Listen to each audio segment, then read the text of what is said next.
Hey guys, it's Phil from OPM here. I'm with Brian Allgeier, the creative director of Fuse from Insomniac Games.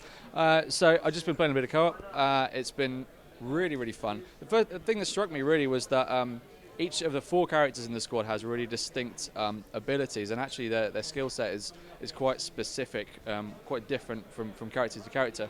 How's that going to, we've played the co-op mode, but how is the AI going to kind of fit in around the single player experience to make sure that all the character powers combine correctly?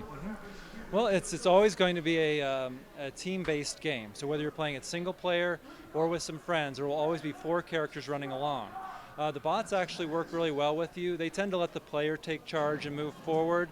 So for instance, if you enter an encounter, they're going to hang back, let you take the first shot, and once the enemies turn around and kind of wake up, that's when they're going to engage.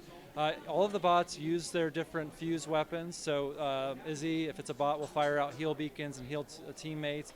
Dalton will bring up his shield and help out. So that way everyone's going to work together. The really cool thing though is that anytime you have a bot available, you can leap into them. And this is an option where any human player can decide to just jump into that character and take control.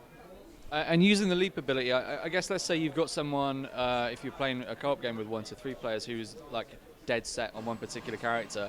If there's a couple of people who want to play with one character, how do we resolve that little squabble?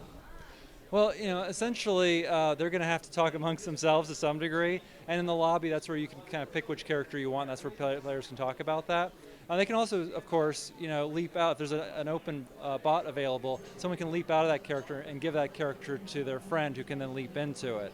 But we at one point we thought, well, maybe we could do 4 different Daltons, all with shields, and that just gets crazy, And so the game really works well with the 4 different classes, all working together with their unique strengths. Now, it's a new engine for Fuse.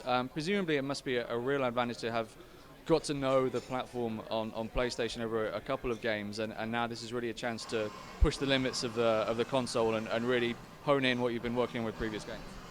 Yeah, absolutely. We've developed a new engine so we could go cross-platform from PS3 to Xbox 360. We're developing the game at once, and it's going to look the same on both platforms. And the key thing with our engine and tools is it's allowed us to iterate much faster. So it's been much quicker to get things into the game, try it out, see what works, and what's the most fun. One thing that probably everyone asks you since Fuse became Fuse, since its Overstrike debut, is the process of kind of redesigning and moving away from the cartoon style into a more realistic style. So what was that process like, and what initiated that decision from you guys?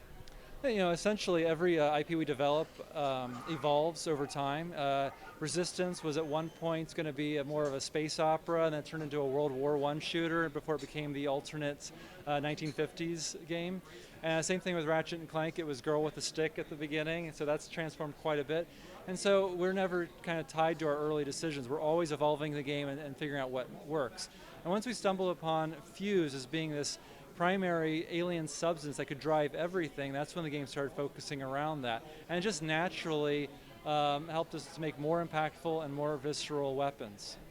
Brian, thank you very much for your time. Thank you. Thanks for watching, everyone.